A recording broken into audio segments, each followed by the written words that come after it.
about this feeling, baby, we're invincible.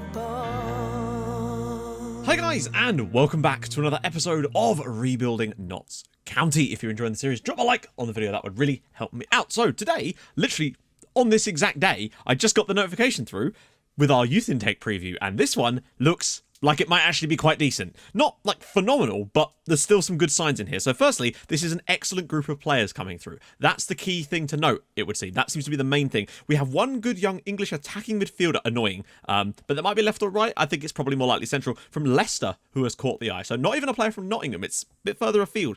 Attacking midfielder who we should keep a very close eye on, presumably same one. At least one of the centre-backs looks promising. That would be good to have a nice young centre-back and a healthy number of new fullbacks in the pipeline. I think last year we struggled with fullbacks. No strikers, unfortunately, but there you go. No defensive midfielders, no wing-backs. Hang on, wait. There are a healthy number of new fullbacks in the pipeline. Oh, right, there's a number of them. They're just crap. Okay, cool. Wide midfielders do not make the great prospects. Okay, new striker. So basically, it looks like we're going to get a reasonably good centre-back and a particularly good attacking midfielder, it would seem, if all of these things line up. And that is pleasing to me, very much so. Okonkwo. I hope he has the Cutsy Okonkwo press trait. I don't know. We'll have to wait and see, won't we? Goalkeeper's pressing, probably not so much. That is the ultimate sweeper keeper. That would be sweeper keeper on very attacking. Goalkeeper. Breathes. SYC. Wow, what a save. Yeah, I know. But you got to give the goalkeeper something. Said this on yesterday's episode, but I definitely won't be able to hear anything other than hold your gun, capybara, aim for desire as the lyrics on the intro song from now on. Well, brilliant, because now, literally, since I've read this comment on the previous video, every time I'm editing, all I can hear is capybara. Hold your gun, capybara. Lovely old job. Every clock is right broken twice a day. Got so many t-shirt design. Somebody make a post just with all the t-shirt design things, because I might have to come back to that at some point. So if someone could do that, that would be terrific. Wouldn't be an SYC save without the top scorer from last year disappearing off the face of the earth. Yeah. That does seem to be the case. Although Wes Thomas is still here, he's just being a backup at the moment. He's actually doing all right. He's getting goals when we need him to, and I'm all right with that. You made so many conclusions. Did you write them somewhere? And can you remember all of the proposals? As it happens, no. That would be the slight problem. This is about the analysis video. I actually had to watch my own analysis video to remind myself of what I needed to do in that in the transfer window. So yeah, note to self, write them down next time. Here we go. Okonkwo's lack of determination has already been noted by his teammates in training with them, giving him the nickname Arthur the Sloth. Rumour has it that rather than push himself in training, Okonkwo is much more likely to be seen sat on a stool reading a newspaper, as he'd rather pursue ambitions of becoming an investigative journalist into Nottingham's crime underworld. From Sloth to Sleuth. Lovely old job. Presumably, he's investigating Corey Bukalosi's family. Not sure what's happening with that at the moment, but maybe that's why Arthur Okonkwo is here. Maybe he's here to investigate the Bukalosis, and the mafia connections grow even longer. He's the one investigating. Bukalosi has a lot to hide. Let's find out where that goes. Now, since it's not really going to be a lot of time to show you one of our youth prospects this time, since we're looking at the actual youth prospects, which is kind of cool, we'll get into some matches off camera, because things have been very, very weird. It's like last season. So we actually bounced back remarkably well after the Milton Keynes result and took a real smashing of Leicester City. They honestly this could have been 4-4. We were very fortunate to win this by 4 goals to 1. Curtis Jones, great work from him to score a goal. Tweezy scored another one, which was great. Shane Flynn got one for Leicester in there as well. But then Wes Thomas had actually grabbed 2 goals after coming off the bench and won man of the match. So yeah, Leicester had chances that they should have taken, to be honest. They played 3 up top, and they were getting chances because they were just overloading us, unfortunately. But we managed to, they're going to leave gaps, and we managed to exploit those gaps and win 4-1. Good stuff. Unfortunately, though, our good run of unbeaten was bound to come to an end eventually, and in some style did it. We had a chance down one end in the 93rd minute. We didn't score it. Crawley went down the other end, and Ollie Palmer gave them the winner in the 93rd minute. I think we were probably good value for the win, maybe, but hey, we've won so many and done so well recently that a defeat was bound to happen eventually. But I do want to show you the goal, though. The main reason is because, you can see we had 6 chances created in this game as well and didn't manage to score against them. Ball is whipped in, and then this happens. He heads it. Keeper, it hits the bar, bounces down, and somehow sort of goes through the keeper whilst deflecting back into his path. A frustrating way to lose our first game in 13, but it was bound to happen eventually. But then unfortunately, we parlayed that into a 1-0 defeat at home to MK Dons as well. Frustrating. Once again, just like the first match against them, we were much the better side. Yeah, and then David Milinkovic scored an absolutely lovely little curling effort, and that was enough for them to sink us. I don't know how. Do you ever get that feeling when you play like a cup tie or something? You just think there's no way we were ever going to get through this. And it feels like that. 2 games against them where I think we've created a combined 14 chances against them over 2 matches and scored 1 goal from it.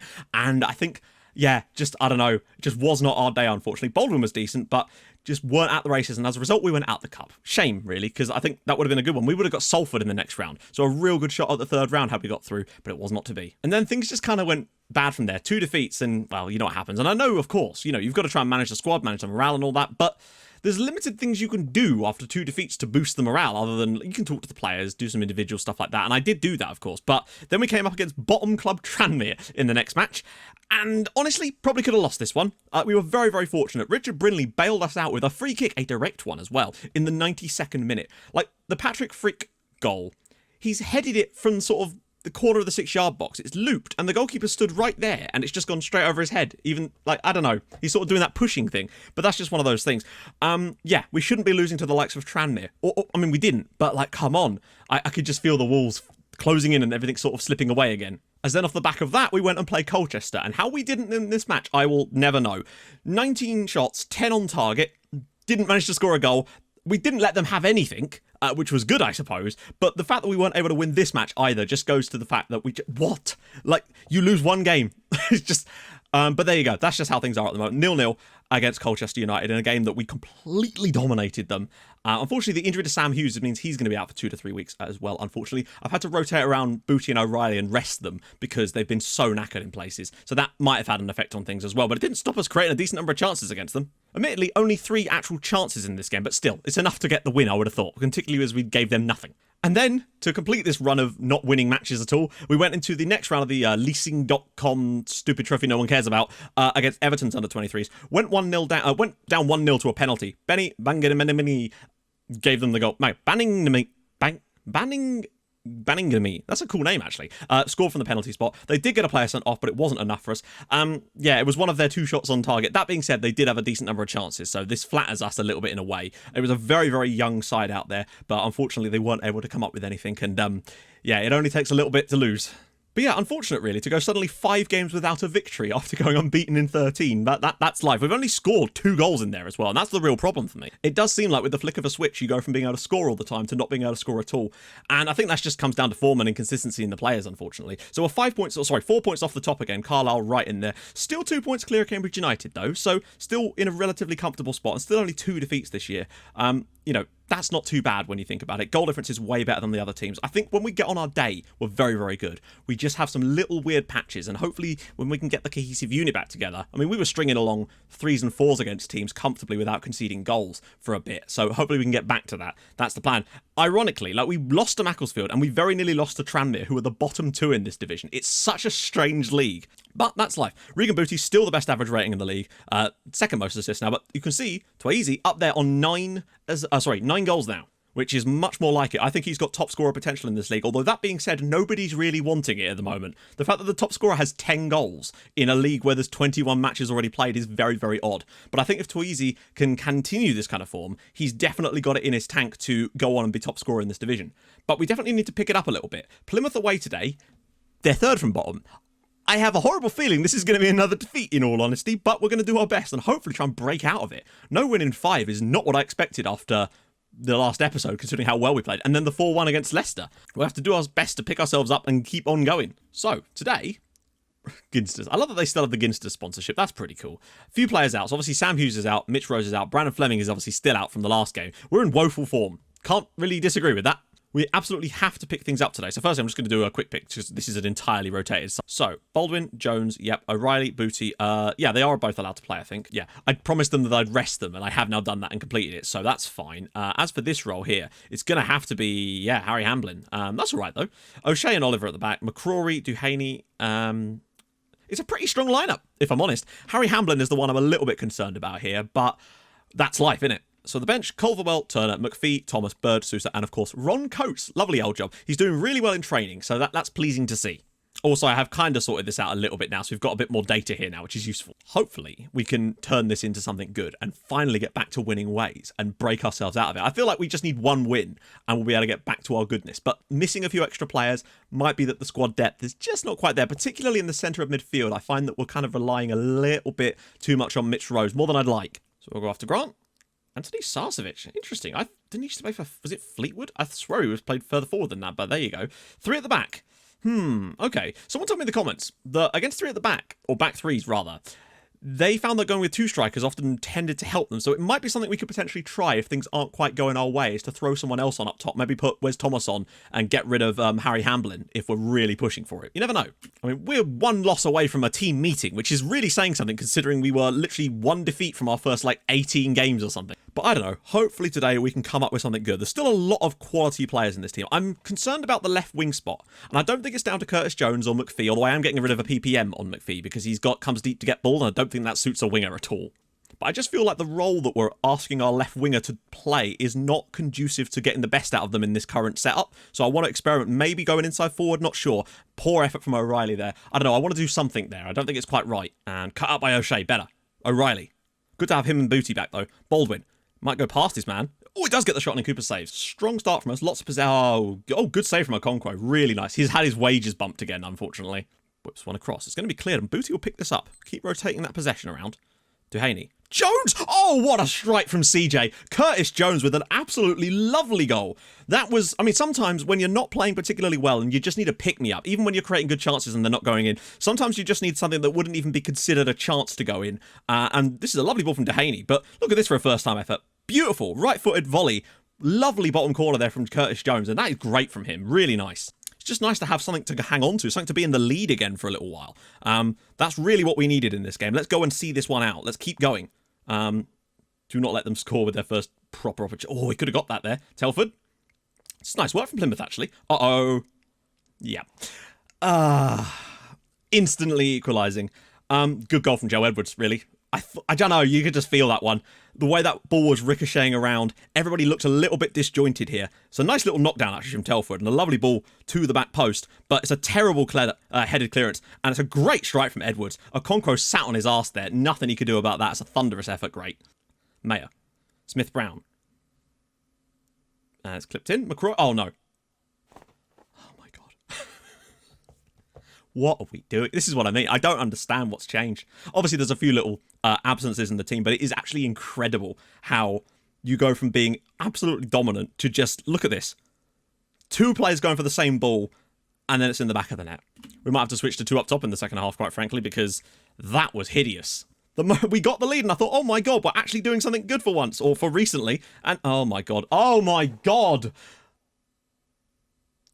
And he scored. Plymouth Argyle 3, Notts County 1. Can't be any worse than we're currently at. Yeah, Wes Thomas. Gonna have him be sort of utter craziness. But that's how we go, really. We need to pull something out here. Nope, no all though. Booty. Oh, use that ball through. Twaezy's in. He's in! And it's well saved by Cooper. A decent opportunity for us to grab one back there, but it was a tough angle for him. They look like they're about to lose the ball at any minute. Twaezy. Men coming to the back post. Can he find one? No. Finds O'Reilly. He might get in. No! And it's over the crossbar from Matt O'Reilly. Okay, we're at least getting into better positions. We took the lead and I was so happy and I thought, oh my God, we're finally going to pull one out here. Just get ourselves a result. But no, it was not to be. Right, let's keep pushing. Knock down Smith-Brown. Cleared away. Edwards again. Somehow gets the... Wow. I don't know. Everything they touch goes in. And we've not been fantastic tonight, unfortunately.